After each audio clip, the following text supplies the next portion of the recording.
Usually, I think all these destructive emotion, we take for granted this part of our mind. You see, I think generally, you see, we never pay attention. Try to reduce these things. I think actually, the biological factor, what do you call the Mandela, brain, Mandela. Amygdala. You see, how say the basis of development of these emotions.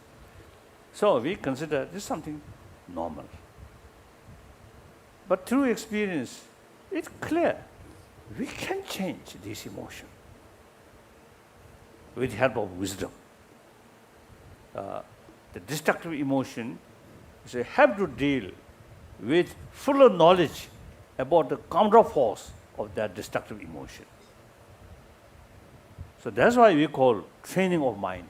Training mind, firstly, should know the system of the mind or emotion. Here's the experiment. What we do is we bring people into the laboratory and we put a kind of metal plate that we strap onto a person's wrist. And through this plate, we can circulate water very, very rapidly, and we can regulate the temperature of the water. And I could tell you that this is damn hot. It feels like it's burning your skin. So we just give them one experience of this so that they know what we're talking about. They have the direct experience. Then we bring them into the formal experiment and they're in the MRI scanner. And we tell them we're going to give them 2 tones. When they hear one tone, which is a high-pitched tone, beep, then they know that in 10 seconds they're going to get zapped with this very painful stimulus. If they hear a low tone, boop, they know that they will just feel warm, but it won't be hot. Very simple. So we have people who've meditated and we have controls, people who've never meditated, their age and gender matched, and they go through this experiment. Now we know where in the brain the pain circuits reside, so we know exactly where to look. And when we look at those circuits in the non-meditating controls, the moment we present the high-pitched tone, beep, their brain responds as if it received the actual pain. So nothing's happened other than they got a tone, but their brains are responding as if they got the heat. When you do that with the meditators, they receive the tone, beep, nothing happens. There's absolutely no significant change in the pain matrix. They're flat. Then when the actual heat comes on, both groups respond. But then as soon as the pain goes off, the meditators come right back down to baseline, whereas the controls persist. Their pain circuits are still reverberating. It's as if they can't shut them off. They're ruminating about the pain. The conclusion that our work has led us to, very simply, but we think it's a very radical conclusion, and that is that well-being is a skill. Then we can train. We can practice that. Not necessarily believe next life or Buddha. Simply use common sense. Once your mind develop more positive, then all appearances becoming more positive.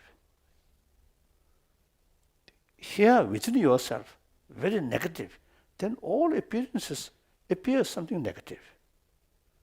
And ask the medical scientist or those brain specialists, they fully agree. If you develop some kind of calm mind here, the brains, all these, then become calm. Blood pressure or stress, all these reduce. Now scientifically proved. So think that. Extreme sort of self-centered attitude and selfish, narrow-minded, blind selfish. These are the ultimate sources of our mental suffering. There are a lot of things that we do voluntarily that are like second nature to us. And one example that I frequently use is brushing our teeth. When human beings first evolved on this planet, none of us were brushing our teeth. And I'm sure that every one of you on this webinar brushes your teeth at least a couple of times a day. And this is not part of our genome. We do this because we consider it important for our personal physical hygiene. And what we're talking about is something important for your personal mental hygiene. And I think most people would agree that their minds are actually more important than their teeth. And yet, there's such a large segment of the population still that doesn't care for their minds in the same way that we care for our teeth. And I have the conviction that even if we spent as little time as we spend brushing our teeth, if we spent the same amount of time in a genuine and authentic way nourishing our mind, this world would really be a different place. So that's a challenge, and it's actually something that I think is a public health need